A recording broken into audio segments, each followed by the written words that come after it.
everyone, it's Shelby. Welcome back to my channel, Grace with Books. Today I'm going to be doing my October wrap-up. In all honesty, I didn't think I was going to film this video. I didn't think I was going to film this wrap-up at all, and that is because the past few days, the past few weeks really have been really strenuous on my own mental health. I have found it hard to motivate myself to read, to write, to do anything once I wake up. But then I kind of realized that talking about books and talking to you guys is something that brings me joy, and I decided to get up and put on my camera and put on makeup and real clothes because I kind of want to feel that joy again, and talking about books is almost therapeutic for me. So I decided to film this video where I could just talk about all the books that I read in October. So that's what we're doing. Question of the day: what was your favorite read of October? This past month I read 7 books. I feel like I have gotten out of my slump from September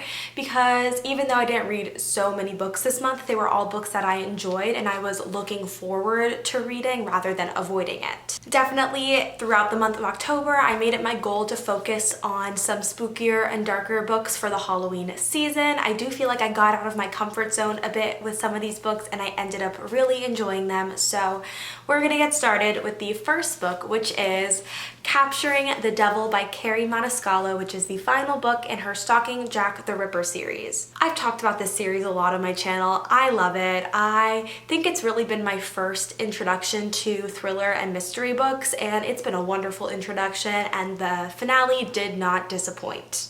I've probably told you guys what this series is about so many times, but I'm just gonna do it again. It's about a girl named Audrey Rose Wadsworth who is living in the 18th century or 19th century, which is the 1800s. I think it's the 19th century. So she's living in the 19th century in Victorian England, and all Audrey Rose wants to be is a forensic scientist, which is a profession that's not really open to women of that time. But her uncle is a forensic scientist and kind of has taken her under his wing just as the Jack the Ripper murders are starting to happen throughout London.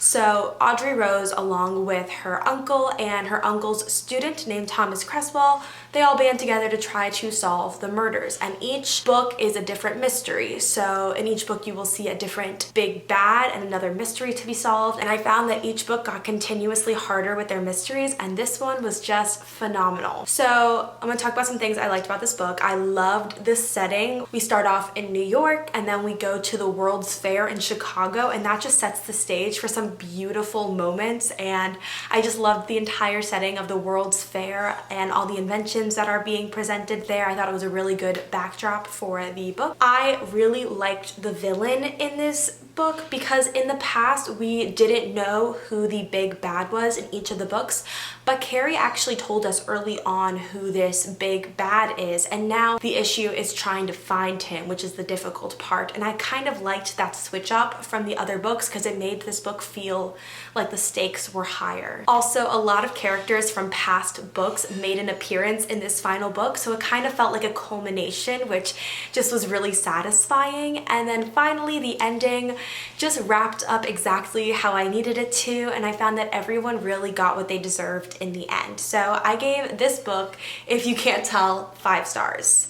I just love this series. Definitely check it out if you like Victorian historical fiction with a bit of a murder mystery twist. Alright then, so the next book that I read in October was actually a graphic novel, and that was Monstress by Marjorie Liu. I'm really horrible at summarizing this book, and I've tried to many people and I'm not good at it, so I'm just gonna read it. So Monstress takes place in a world of Art Deco inflected steampunk, which is just so cool and so well represented throughout the book. And Monstress tells a story of a teenage girl named Maya who is struggling to survive the trauma of war. And she somehow shares this mysterious psychic link to this monster god creature who is kind of like living inside her and is basically a murder machine. Like, he'll just come out randomly and kill people. But anyway, he has this tremendous power and Maya doesn't know how she got him inside of her. I thought, first of all, the art of this graphic novel is stunning. There are just so many dark colors. I love the characters and how they're portrayed. It's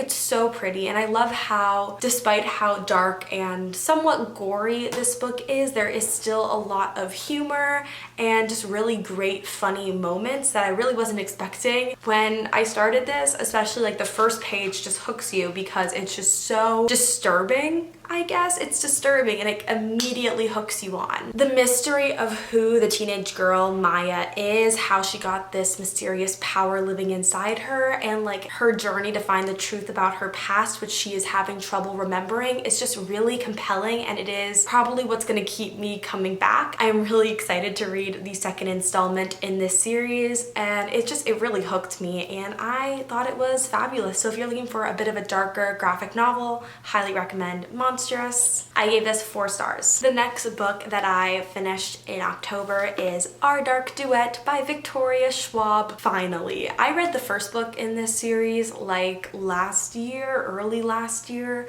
so it's definitely taken me a really long time to finish this duology, which is insane, and I don't know how I went that long without reading this book. I don't know, I'm ridiculous. And now I can officially say that I have finished one whole Victoria Schwab series, because I still haven't read the last book in A Darker Shade of Magic, but I have now finished this Savage Song Duet. So this entire series is about a city that is divided between monsters and humans. On the human side, we have Kate, and all she wants is to be as ruthless as her father, who is basically this warlord who makes humans pay him for protection from the monsters who he controls. On the other side, you have August. All he wants is to be human like his adopted father, but he is actually a monster.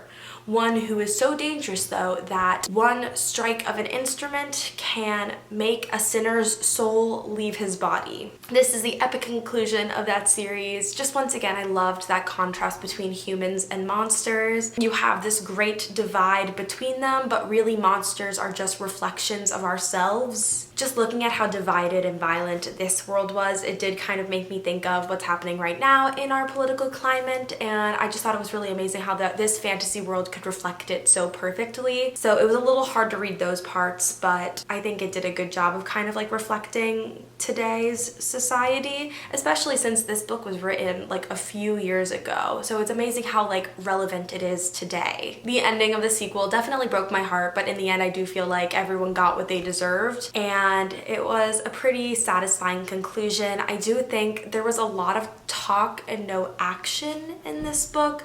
I wouldn't say that I liked it better than the first one. I think I liked that first one better than I liked this one, but I'm still happy with it. So I gave it like 3.5 stars because like I liked it, I just didn't like love it as an ending. Okay, I'm actually really excited to talk about this next book that I listened to over the month of October, and that would be Middlegame by Seanan McGuire. I listened to this audiobook and I was so terrified going into it because it looked so scary, and I don't do scary books, but one of my goals for the month of October was to push myself out of my comfort zone, so I picked up this one and it delivered. This is, I'm pretty sure, the first book that I've read that has been classified by horror, and it just like surprised me how much I ended up enjoying it. I would try to explain this plot to you, but I would fail, but we're gonna try anyway. Basically, Middlegame is like a story about a group of alchemists who want to reach this impossible city and become godlike. But in order to do that, they have to take the doctrine by which they all live and make it human. So they're gonna make these concepts of like knowledge and balance and literature, and they're gonna turn these concepts into like human forms. So in this particular book, we follow 2 of those embodied doctrines, Roger and Dodger, and Roger kind of represents literature and words and knowledge, and Dodger represents mathematics and numbers and science. So we see these 2 not so humans kind of grow up in the real world because they were sent away in order to kind of live human lives before being turned into this doctrine when they grew up.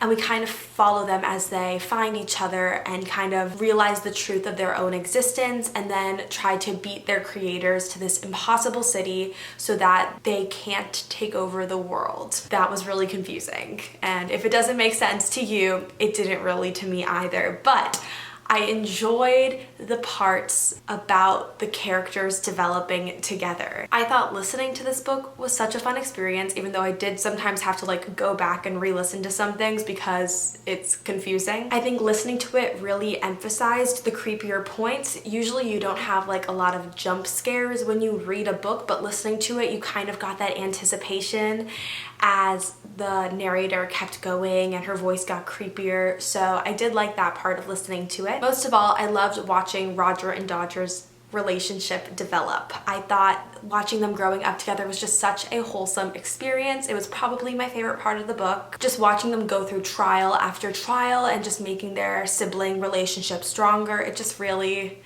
it hit me right in the heart. While I do not claim to understand anything about alchemy or this doctrine, or even like the time travel that like occurs throughout this book, I enjoyed the concept of it, even if I was like lost half the time I was reading it. Most of all, I'm just kind of happy that I got through it. I'm happy that I had a positive experience with it, and I ended up giving it 4 stars. Next up, I read A Good Girl's Guide to Murder by Holly Jackson, and this was my first ever contemporary thriller. A lot of people I know have been recommending this to me, so I decided to pick it up this month, and I'm so happy that I did. I loved the mystery, I loved the character development throughout the book. I thought all the character motivations were really interesting and realistic. Sometimes when you have murder mysteries and you have a list of suspects, they all kind of seem like caricatures. Did I say that right? Caricatures? Anyway, they seem like caricatures, but in this book they didn't, and I really enjoyed that and thought that was good. Basically, the story follows this girl named Pip who for her senior project has decided to prove the innocence of a boy who everyone thought killed his girlfriend in this town years before. She never thought that this guy had actually killed his girlfriend, so she sets out to prove it by